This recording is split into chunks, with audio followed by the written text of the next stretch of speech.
Las hilanderas es un cuadro singular por muchas razones. Lo es por su estructura narrativa, por la complejidad de su espacio y su composición, pero también lo es desde el punto de vista de su historia material. El cuadro se cita por primera vez 4 años después de la muerte de Velázquez, en 1664, en el inventario del coleccionista don Pedro de Arce, y allí se cita con unas medidas determinadas, más o menos 2,5 metros de ancho y 1,60 m de alto. Un siglo después, el cuadro vuelve a citarse, esta vez ya no en manos de un particular, sino formando parte de las colecciones reales y con unas medidas diferentes. En ese siglo había crecido 50 centímetros por la parte superior y un poco menos de 20 centímetros por cada uno de los lados. Mira, en la radiografía se ve bastante bien que está añadido por los 4 lados realmente, también por el borde inferior. La parte de arriba, ¿veis la diferencia de densidad radiográfica? Se ve muy bien, debe ser una preparación menos absorbente que la original. Queda Debe... perfectamente delimitado, ¿verdad? Sí, sí, sí. Por ejemplo, en este lado, ¿por dónde iría el añadido, Laura? Pues mira, bajaría por aquí, un poquito más allá del codo, viene por este lado y baja hasta abajo y unos 3 centímetros desde abajo. Y sí que tenemos 2 muestras en las que se puede... ¿Del brazo? Sí, una más hacia la derecha. Sí, del brazo. Del brazo, más en... Uno sería de este brazo y el otro de este, ¿no? Yo creo que esas dos. Sí. Mira, pues perfecto, porque justamente uno está en preparación original y otra en añadido. En el estudio de los añadidos de las hilanderas ha sido de gran importancia el conocimiento de las capas de preparación. En la imagen de la derecha tenemos la muestra del añadido, la capa de imprimación que hay por encima es la que nos permite diferenciar completamente una intervención de la otra. Y la presencia de este material de alumbre acompañando a la tierra roja nos situaría la intervención más en el siglo XVIII que en el siglo XVII. En referencia a los pigmentos utilizados en la zona original de la pintura con respecto a los añadidos, hay alguna cosa importante que podemos señalar. Por ejemplo, en el caso del original es el uso muy extensivo en casi todos los tonos de un pigmento azul, denominado el pigmento azul esmalte, que es el pigmento azul más utilizado en el siglo XVII. El artista lo ha mezclado prácticamente en todos los tonos, lo utiliza para hacer las carnaciones, lo utiliza para hacer la arquitectura, aparece por supuesto en los azules.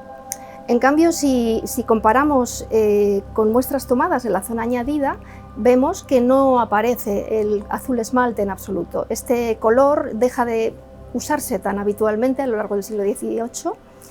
Entonces, en el caso de estos añadidos, que posiblemente sean de este momento, tiene lógica que ya no nos lo encontremos. En el caso de la arquitectura ocurre lo mismo. La arquitectura en la zona superior de la pintura, en la parte original, es una mezcla de albayalde con azul esmalte y muy poco negro, mientras que en la zona añadida, en la parte superior, es simplemente blanco y negro. Siempre en el añadido mezclas mucho más sencillas y pigmentos más comunes, más vulgares, por decirlo así. Este es el bastidor que tiene ahora, con los añadidos puestos, y aquí estaba el bastidor original que tenía el lienzo cuando fue pintado por Velázquez. Sería toda esta marca que tenemos aquí. Podemos aquí también medir y ver muy bien hasta dónde llega lo que es el añadido y hasta dónde llegaba la tela original. La horizontalidad y verticalidad de los travesaños que conforman el bastidor original nos ha llevado a determinar también con bastante precisión, con mucha precisión diría, la inclinación que le dio el restaurador de entonces al cuadro, porque al hacer la ampliación no dejó el cuadro absolutamente recto, horizontal, y podemos ver esa pequeña diferencia de 3,3 centímetros que hay que elevar el cuadro por la derecha, lo podemos ver en la imagen digital.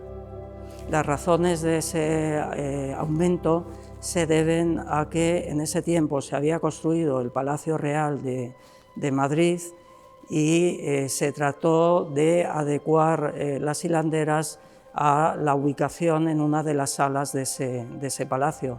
Para ello se creyó conveniente aumentar su tamaño. Esto, que hoy puede parecer extraño, era una práctica relativamente habitual en esa época, cuando los cuadros crecían y a veces hasta menguaban en función de necesidades decorativas.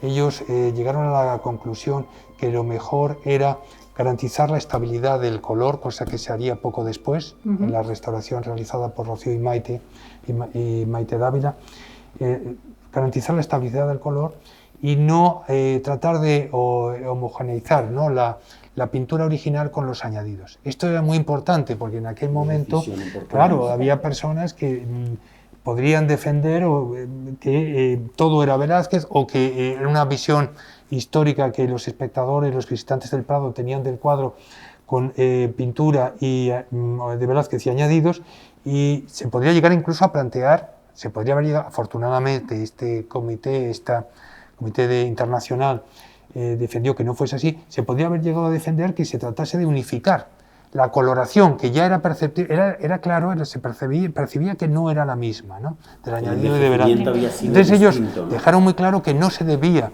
de ir en esa línea, sino que si se hacía más evidente la diferencia de coloración, era lo que debía ser. Las hilanderas es un cuadro en el que las formas, los volúmenes, los espacios, la luz, las relaciones entre todos los elementos están concebidos en términos de color. Es el color el que organiza toda la composición.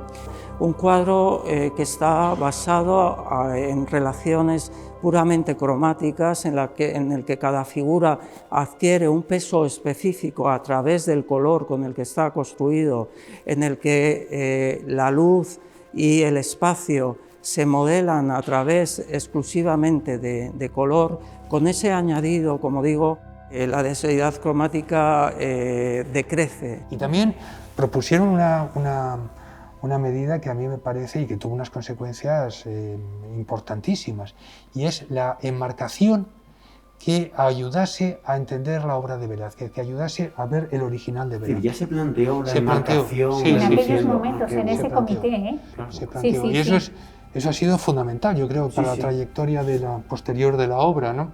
Pero es ahora donde por primera vez se ha visto la posibilidad técnica de hacer un marco con la posibilidad de exponerlo con esa leve inclinación y que el espectador pueda ver no solamente el tamaño original de Velázquez, sino incluso con la inclinación que realmente tuvo el cuadro. Pues mira, la idea es conseguir un marco, sería esta tipología de marco. Mira, aquí lo vemos. Es un marco que es muy sencillo, es un marco tipo caseta, que es totalmente como arquitectónico, un marco ventana que introduce a la pintura. Sí que es bastante sobrio, con un acabado en policromía oscura, negra, y tiene unos pequeños filos. Vemos aquí dos, bueno, en la parte del filo, quizá lo que va más a la pintura, y una parte interna dentro de la entrecalle para dar una pequeña luz y hacer un pequeño juego de profundidad entre toda la moldura. La dificultad del marco era crear una anchura suficiente y una altura suficiente también, porque tiene un perfil abocinado, para que no produjera sombra en la pintura, que era un problema. Sí, sobre todo en la parte superior, lógicamente, de donde viene la proyección de la luz, desde los focos.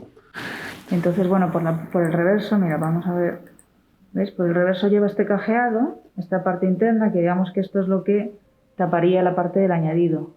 Va en una estructura metálica, va enganchado y va justo tapando la parte del añadido para poder ver ese encuadre original. Y a la vez tiene el suficiente ancho para permitir que esa luz pues no proyecte sombras en el mar, en la pintura, ni interfiera. Sí, eso es clave, porque sí, claro, lo vemos en la sala, con unos focos en los raíles del techo que proyecta una luz en la parte superior, el marco con el que se ha estado exponiendo, ese falso marco que se ha estado exponiendo el cuadro cada vez que queríamos ver el original de Velázquez, proyectaba una sombra sobre la pintura. que yo creo que podría ser de 8 o 10 centímetros, claro, quizás. Claro, mira, ¿No? Sí, sí. Luego el marco, la tipología de marco, mira, como veíamos, es un marco pues muy sencillo, pero que va perfectamente con la pintura. Aquí no lo podemos ver ahí, pero bueno, encajaría perfectamente. En ese sentido, la vuelta del cuadro a sus dimensiones originales va a significar que el espectador va a estar en condiciones de apreciar de una manera mucho más justa aquello que quería transmitir Velázquez.